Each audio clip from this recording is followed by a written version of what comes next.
Olá pessoal, tudo bem? Este é o quinto vídeo da nossa série de vídeos, onde eu pretendo apresentar para vocês como executar o projeto elétrico dentro da plataforma BIM. Nessa quinta etapa, eu vou apresentar como encaminhar os circuitos elétricos pelos eletrodutos que criamos nos vídeos passados, tá certo? A ideia aqui é que cada eletroduto contém as informações de quais circuitos estão passando por dentro dele. Lembrando que esta é uma função que não existe atualmente na plataforma BIM e por isso a integridade das funções pertence ao Arcigauss, essa ferramenta auxiliar que estamos utilizando para modelar o projeto elétrico. Vamos lá? Bem pessoal, voltamos aqui ao nosso projeto e o próximo passo é o encaminhamento dos circuitos, tanto para o elétrico quanto para o lógico. A gente ainda deve ver hoje os fatores de agrupamento e as taxas de ocupação, né? Então qual é o objetivo desse vídeo? É indicar por onde os circuitos estão passando, né? Dados eletrodutos. Então para isso você já tem que ter modelados os elementos, criado conexões virtuais para aqueles que não têm uma conexão por eletroduto ou eletrocalha. Você já tem que ter criado também os circuitos elétricos e os circuitos de iluminação. Tendo feito isso, é possível indicar a passagem dos circuitos dentro dos elementos, certo? Para isso você vai vir bem aqui, selecionar o quadro, vamos aqui na nossa ferramenta Arcigauss, vamos em Circuit Manager e vamos em Panel Data Viewer, que é para visualizar as informações do painel.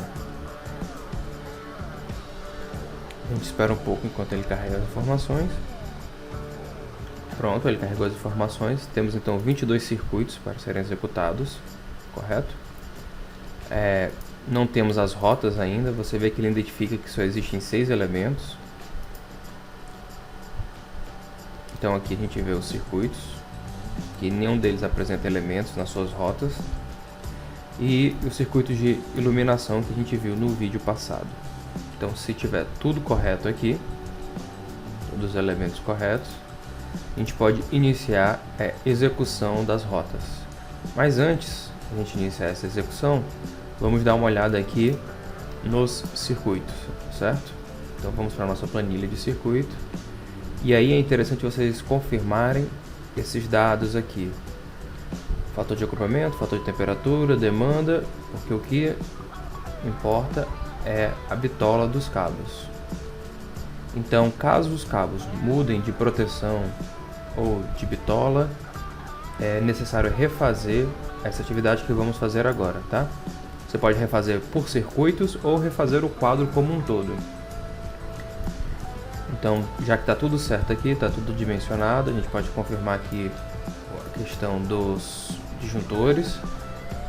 Essa aba aqui é para ver o comprimento, só que ela faz um cálculo entre o comprimento calculado pelo plugin e o comprimento máximo estimado pelo Revit, certo? No caso, o comprimento pelo plugin é um pouco mais fiel do que o Revit. Para quem quiser saber exatamente como funciona, depois eu posto isso no vídeo ou num comentário. Então a gente tem aqui toda a ferramenta já confirmada, todos os dados inseridos, certo? Então a gente pode dar início agora ao processo de criação da nossa prancha, né? Das rotas. Então eu venho bem aqui. Você percebe que não tem nenhuma informação aqui porque eu estou gerando todo o quadro, né? Então, por exemplo, se eu vier, deixa eu ampliar essa janela aqui. Se eu vier bem aqui, por exemplo, ele vai me gerar somente desse primeiro circuito. Se eu vier bem aqui, ele gera do quarto circuito e assim por diante, né? Essa numeração aqui é a numeração dada pelo próprio Revit. Então vocês veem que ele identifica qual é o circuito e vai gerar só para esse circuito. No caso eu quero gerar do quadro todo, então eu vou vir bem aqui mesmo. E aí não aparece nada. Então ele vai identificar os elementos, que seriam ele vai olhar circuito por circuito quais são os elementos para identificar as rotas. Ele vai gerar as rotas, ou seja, vai gerar um processo onde ele avalia qual é o menor caminho entre o elemento e o nosso quadro. Depois ele vai salvar essas informações no Revit. Esse é um momento crítico, porque o Revit ele tem uma dificuldade de interagir com funções operando em paralelo. Então é importante que nesse momento você evite interagir com o Revit. Depois ele vai gerar as rotas de iluminação, que seria os interruptores, os three-ways e os four-ways, e depois ele vai salvar essas informações no Revit. Então, novamente, aqui é bom evitar manipular o Revit. Esse é um processo rápido, eu posso repeti-lo quantas vezes forem necessárias. Então, vou mandar aqui gerar os dados, certo? A gente consegue acompanhar aqui, ó, em qual circuito ele está gerando a rota agora, quantidade de elementos que não foram possíveis encontrar a rota, e isso é importante porque, eventualmente, você vai ter esquecido de adicionar algum caminho, seja por eletroduto, eletrocalha ou pela conexão virtual até o seu ponto. Então, aqui ele vai identificar que o circuito está fora do alcance do painel, e no final a gente vai ver essas informações aqui, certo? Esse tópico superior aqui ele vai apresentar os elementos que falharam, e o tópico inferior vai apresentar os elementos de iluminação que falharam, né? Porque no caso essa primeira parte eu quero que os circuitos cheguem até o quadro, e nessa segunda parte aqui, que é a parte de iluminação, eu quero que as luminárias cheguem até os seus interruptores. Então ele vai executando a atividade, a gente vai sempre podendo acompanhar aqui em que parte do processo ele está, né? Vou mostrar. Caso falte algum elemento, pessoal, o ideal é remover, né, as rotas, adicionar as conexões para o elemento e refazer as rotas. Eu vou simular isso no pavimento superior para vocês, certo? Se for de um único circuito a falha, é possível então deletar a rota desse circuito e refazê-la para economizar tempo, né? Não precisa refazer todos os circuitos do quadro.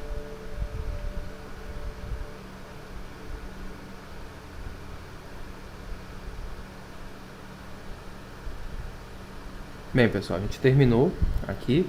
Levou mais ou menos 1 minuto e 30 segundos para ele fazer as rotas, e você vê que agora o programa está recarregando as informações. Vamos esperar ele recarregar as informações, então. Bem, ele terminou de recarregar. Vocês verem que continua 0 aqui, porque não tem nenhum elemento que falhou, né? Estão todos conectados, todos os elementos possuem uma rota até o quadro. E agora a gente pode ver exatamente quais rotas são essas, né? Deixa eu diminuir aqui um pouquinho. Então, por exemplo, se eu clicar bem aqui, então ele já identificou aqui a rota entre o painel e o chuveiro. Se eu vier bem aqui, ele já identificou entre o painel e o próximo chuveiro. As tomadas de ar-condicionado, temos também a conexão até o freezer. Temos também as tomadas de uso geral que estão presentes na cozinha. Temos também aqui a parte de tomada da varanda gourmet. E aqui a gente pode sempre buscar algumas soluções que economizem, né? Porque você vê que ele se divide aqui para alimentar esse ponto, mas como a gente tem um pilar aqui, acaba que a solução fica um pouco difícil. Mas isso é interessante para você ver se o caminho está otimizado, né? Tomada do banheiro de casal. Tomada lá do nosso quarto de casal. E por fim aqui temos a bomba da piscina, né? Segue esse caminho, essa rota. E temos aqui, por exemplo, a de iluminação, que são circuitos bem extensos, né?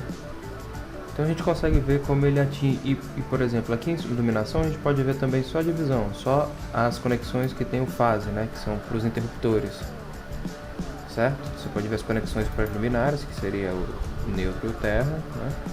E a integralidade dessas conexões, que é bem aqui. Pronto. Então a gente gerou as nossas rotas. Qual seria o próximo passo?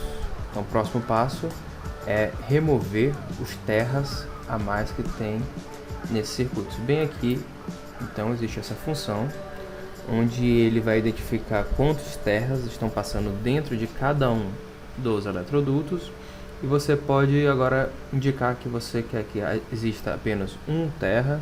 Você pode indicar que quer que exista um a cada 3, você pode identificar que exista um a cada 5, e isso aí facilita para você, se você estiver trabalhando dentro de algum galpão industrial, onde o aterramento seja algo mais sensível, você vai ter essa flexibilidade, certo? Aqui por padrão é 0 mesmo, que você vai deixar o terra, que seria o maior de todos, né? Conforme a norma permite. Então aqui ele está fazendo a limpeza. Esse processo não demora muito, a gente já tem então nossos circuitos limpos. Vamos ver como isso se apresenta no nosso banco de dados, né? Então ao clicar aqui, bem aqui, ó, descrição de circuitos, eu consigo ver quais são os circuitos que estão passando. Então você vê que só tem o aterramento do quarto, que é de bitola 4 mm, e os dois demais não existem. Ele passou e eliminou os circuitos, os terras a mais, certo? Aqui a gente pode ver também quais são os circuitos que estão passando. Você vê que tem passando ali, lá no circuito 24 de iluminação, está passando um retorno com a identificação F, né? E esses dois vazios aí é porque ele é utilizado para o nosso three-way, que é exatamente o three-way que tem aqui. Perfeito? Então, todos os elementos estão bem identificados. Qual seria o próximo passo? Vamos dar uma olhadinha na taxa de ocupação, certo? Então eu vou abrir aqui uma prancha que eu dupliquei. Bem, estamos aqui nessa prancha que nos indica a taxa de ocupação de cada um dos eletrodutos e também de eletrocalhas, certo? Então a nomenclatura aqui é de 15% para os eletrodutos ou os elementos que estão verde, até 31% para os elementos em azul, certo? Temos a taxa de 40% até 40% para os eletrodutos em laranja e a taxa de 53% para os eletrodutos vermelhos. E os eletrodutos em marrom são os eletrodutos que ultrapassam a taxa de 53%. A gente não tem nenhum caso aqui. E os brancos são aqueles que não apresentam ainda a taxa de ocupação. Então aqui eu já tinha gerado antes, é por isso que a gente já está vendo as cores. Mas para gerar aqui essa informação, você vem bem aqui e preenche e executa esse comando aqui, autofill route data, ou seja, ele vai preencher automaticamente as informações dos eletrodutos. Então ele diz que já vai preencher a percentagem e o fator de agrupamento e pergunta se eu quero atualizar o preenchimento também. Eu vou dizer que sim. O preenchimento é a informação que a gente acabou de gerar quando passou os cabos, certo? Então ele atualiza automaticamente a percentagem em função do preenchimento e da bitola do eletroduto e também o fator de agrupamento em função da quantidade de circuitos no nosso elemento, certo? Então a gente consegue ver que existe uma grande quantidade de eletrodutos super preenchidos, né? Que seria o ideal então elevar a bitola para esses elementos. Isso é por causa dos circuitos de iluminação que apresentam uma quantidade muito grande de retornos, certo? Mas não tem nenhum marrom, que já é um lado positivo. Então para esses elementos você pode vir simplesmente aqui, aumentar a bitola deles ou dividir os circuitos, né? E aí teria que reexecutar o comando e mandar executar a função novamente.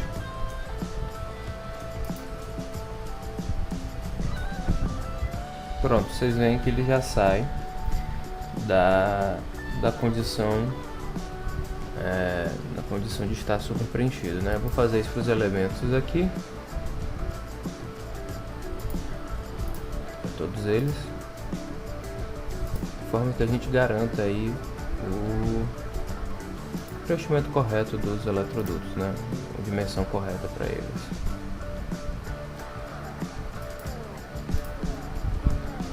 Para quem tiver curiosidade, você pode ver a dimensão ou a taxa de ocupação deles, né? Isso aqui depois de calculado, viu pessoal?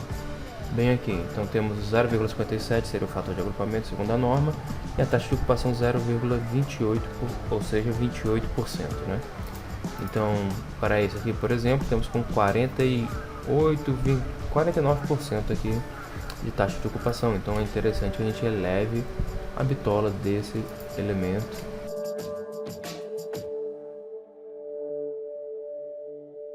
E agora eu vou dar continuidade ao processo, né? Tendo ajeitado a bitola dos eletrodutos em função do fator de agrupamento, em função da taxa de ocupação, eu posso gerar agora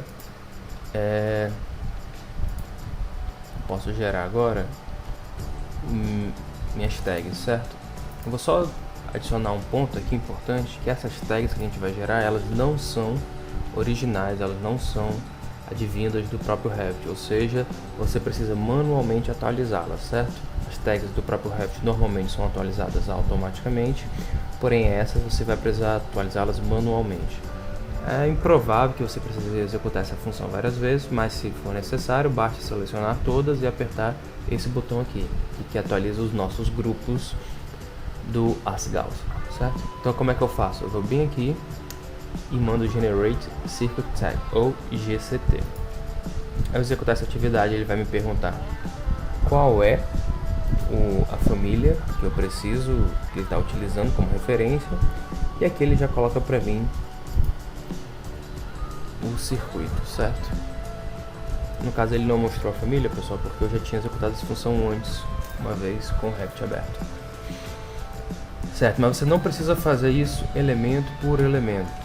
A gente pode executar a nossa última função aqui, que é essa daqui. Ela vai gerar a tag sozinha em todos os circuitos e cable tray. Certo, nem demorou tanto dessa vez, né? Então já temos agora todos os encaminhamentos gerados, né? O que eu estava falando sobre as dimensões, por exemplo, essa simbologia aqui não caberia nesse trecho aqui, então por isso ele não gerou automaticamente, certo? Esse pequeno detalhe, não. Então, por exemplo, aqui a gente já vê que quando a bitola é maior do que a padrão, que seria 3/4, ele já adiciona aqui pra gente a bitola do eletroduto, certo? Então essa aqui não é para ser de 1 polegada, é para ser de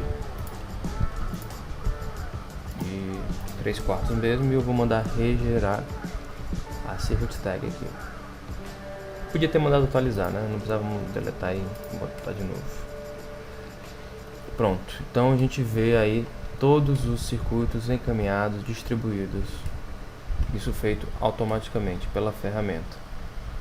Então, por exemplo, esse caso aqui, né, não tem nenhum circuito aqui. Por quê? Provavelmente eu esqueci de adicionar esse elemento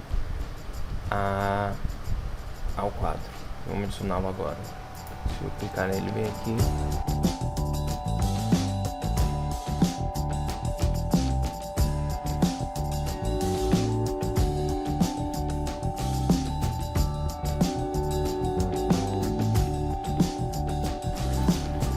Nossa rota contempla a alimentação do interruptor. Então, aqui eu vou mandar gerar a tag, que não havia sido gerada. E aí a gente tem o fase e o retorno chegando. Bem aqui, vocês veem que não tem tag. Então vou mandar gerar aqui. Certo? Então temos aí. E agora, pessoal, o trabalho é só de ajeitar a prancha para ela ficar um pouco mais organizada, né? A gente pode trazer alguns elementos para cá, descobrir um sobre o outro, né?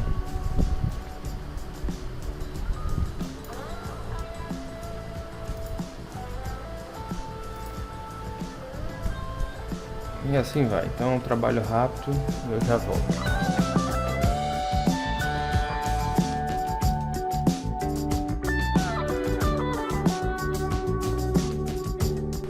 Bem, terminamos, foi um processo bem simples, a limpeza da prancha, né? E agora a gente tem todos os circuitos. Conseguimos ver os fatores, as taxas de ocupação e os fatores de agrupamento, certo? Bem, agora vocês podem até ver aqui nos circuitos que eu já tinha atualizado anteriormente os nossos fatores de agrupamento, mas para atualizá-los, uma vez tendo executado as rotas, né? Você vem bem aqui e pede para atualizar as informações de proteção, né? E sobrescrever os valores, a gente pede para não sobrescrever. Vamos deixar os que eu já aloquei aqui. Então vocês vão ver esses dados se modificando, certo? E esses dados são todos obtidos direto do modelo, então são dados bem reais. Para confirmar que os seus disjuntores estão corretamente dimensionados, basta olhar aqui ao fim, certo? Então a gente tem os fatores de agrupamento ideais aqui obtidos e temos também as informações dos nossos circuitos todos advindos do modelo, certo? Bem, pessoal, então a gente terminou aqui a planta baixa, passamos pela taxa de ocupação, os fatores de agrupamento, e finalmente a documentação em planta baixa do nosso circuito, certo? O encaminhamento dos circuitos. Vocês viram que foi um processo rápido até, um processo que não existe dentro do BIM atualmente, mas para que esse processo dê certo, é importante, é fundamental que as etapas anteriores tenham sido bem executadas, Você tenha apresentado bem o circuito de interrupção, os circuitos elétricos, tem indicado aqui quais são as bitolas apropriadas para os circuitos, certo? Quais são os métodos de instalação esperados. Então, se tiver tudo sido bem feito, quando você chega nessa parte, o processo é bem rápido. Pequenos detalhes são corrigidos a posteriori sem muita dificuldade, certo? Então, tendo feito isso, a gente pode dar uma olhadinha como executar essa mesma atividade agora para a parte lógica, Então, para isso, eu vou fechar aqui o painel e vamos para a nossa parte lógica. Bem, como vocês podem ver aí, a parte lógica já está desenvolvida, eu já tinha feito anteriormente, e nela a gente já executou todo o encaminhamento, mas eu vou apresentar aqui para vocês só por cima, porque a ideia é a mesma, certo? De como funciona. Então vamos, por exemplo, aqui no quadro que leva para as câmeras de segurança. Então, se eu abrir aqui o meu RData Viewer, que seria Hack Data Viewer, ou seja, visualizar as informações do hack, eu vou ter uma janela muito similar. Vamos esperar que ela carregar. Pronto. Então, nele a gente consegue ver qual é o quadro, que eu chamo de quadro lógico de segurança, que é LS. Temos 8 câmeras de segurança nessa parte inferior e logo estamos utilizando 8 cabos UTP Cat6. Aqui entre parênteses eu indico só que é necessário a tecnologia PoE, ou seja, Power over Ethernet. Então temos 2 circuitos, que seria o equivalente a indicar que são necessários 2 patch panels, provavelmente 2 de 4, cada um deles com 4 câmeras e logo 4 cabos UTP. Aqui a gente já consegue ver as rotas, certo? Que foram geradas da mesma forma, só clicar aqui o botão e você manda gerar aqui as rotas, certo? E aí temos aqui a nomenclatura de cada uma das câmeras. Você pode gerar essa nomenclatura automaticamente. Você adiciona bem aqui a informação e manda ele gerar sozinho a nomenclatura. Então ele já sabe que esse daqui é câmera 1 do hack 1, câmera 2 do hack 2, câmera 3, câmera 4 do hack 1. Certo? Aqui temos as rotas de cada um dos elementos individuais.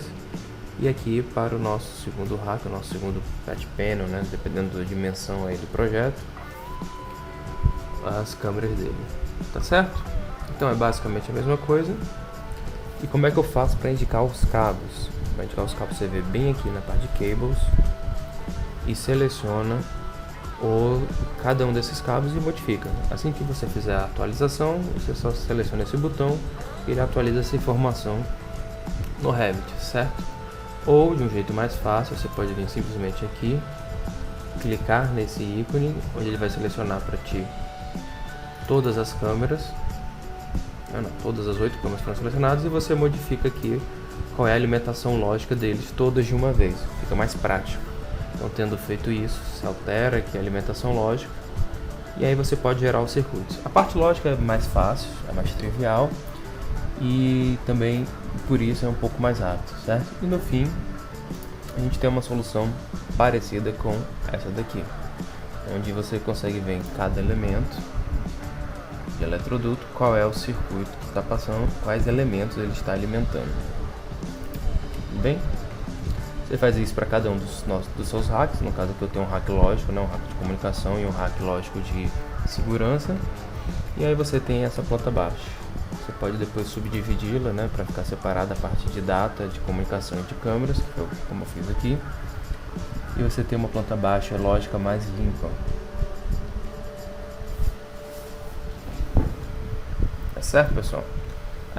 A posteriori eu devo incluir também, já executei isso, mas ainda não está na interface principal, está só na parte de testes, que é a taxa de ocupação deles, para a gente ter uma noção. Tudo bem? Então é isso, e no próximo vídeo a gente deve ver como montar as pranchas, tá certo? Obrigado. Pronto, pessoal. Acredito que vocês conseguiram acompanhar como o encaminhamento dos circuitos é feito utilizando o Arcigauss. É simples, é um processo que permite ao projetista a versatilidade que ele precisa para criar os seus circuitos de acordo com a sua necessidade. Observamos também as taxas de ocupação e os fatores de agrupamentos, dados esses que são obtidos e atualizados dentro da plataforma BIM. O interessante aqui é que todas essas informações estão intrínsecas ao modelo. No próximo vídeo, então, eu vou apresentar para vocês como documentar tudo isso que criamos agora. Tá certo? Obrigado pela atenção e até lá!